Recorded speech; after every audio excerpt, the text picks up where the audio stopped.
Once got each of these, we will go into our website and we will see each of these paragraphs are divided. We want to separate them even more. That is because we will use this stuff, okay, that is called a R between each paragraph, okay, so we will write this, BR, and this is just to make a break rule, okay, B for break and R for rule.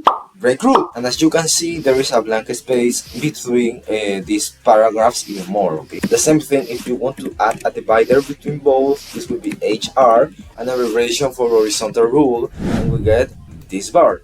Well, we will also add this tag called nav, that for now we will not work with it. And I am thinking that this code is starting to seem a little bit complicated. This is because comments exist, okay? So if we open an angle bracket, an exclamation mark, and two hyphens, we will get the first comment on this project. Comments are just to make understandable the reading process of. If I write a blah, we will get nothing on our webpage. Welcome to Botanisar does not matter because comments are just to make understandable the text. So for example, if I want to write this is a title, okay, it is just to understand that this is the title. Nothing will be displayed on the web page. Same thing if I copy paste this and I write a second paragraph. And comments are often used for programmers to know what is happening on the text, on the web page, or even on CSS and in the JavaScript files. And understanding that obviously all the text is not the same thing, okay, there are important parts and no important parts. We will use the word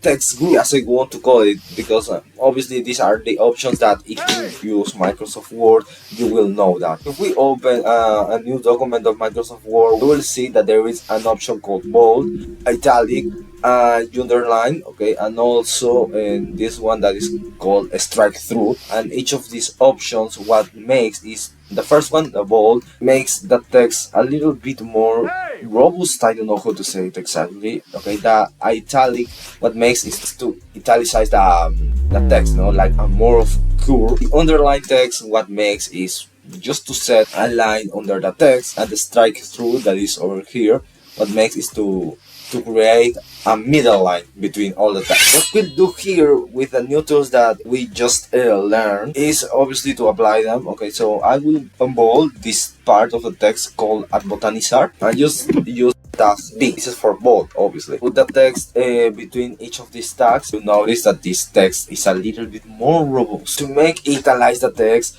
it is the same thing, okay? At Botanisar I will use it, but this is in the case we will use the EM. I don't know why you have thought that this tag would be I. No, man, no. To underline the text, just write the same thing, okay? U is our tag, and you guessed an underlined text. For finishing, using the del tag between words, we get an strike through. As you see, all of these tags can be used for any word, okay? So only make sure that you are using them for a good purpose. And if you are crazy like me, you can set all of these stuffs at the same time. I will write bold over here, and also to italize the text, to make a strike through the text, and to make it also underline. I will write our commitment over here, and between all of these tags we get this monster. We are inviting to our clients to do things and to buy our product, but okay, there is no link for doing it. Okay, this is a shit web page, but why? We are going to know how to use hyperlinks or just links to simplify the things. And because we have used the link tag on the head section, this has to be different, okay? The tag for a link on the body section is this called A. And this is always, listen to me, always accompanying with this attribute called href. Okay, these are like the hand and glove. Href equal, between this tag can be anything. For example, text, checkout. As you see, the text by default is underlined. And if you hover it with the mouse of the computer, you see that the click image is changing. But obviously there is nothing on our href. That is because when you click on the link, you get the beginning of the web page. This is a tip if you want to do it. But for now, we will suppose that this address something related with our botany store, and we will write it over here. And click on this, you will get to the link.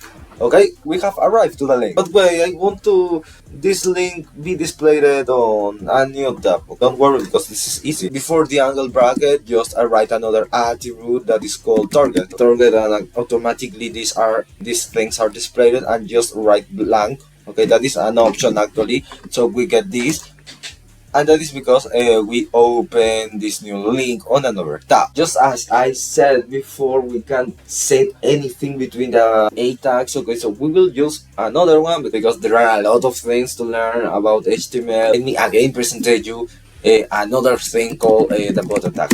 Okay, this is to make our website a little bit more beautiful. I don't know, because a button is like more pressureful to click on. We'll write it inside of this tag. So something valuable to know is that if we have a tag inside of another one, this one will be called the child tag, while the other obviously is the father.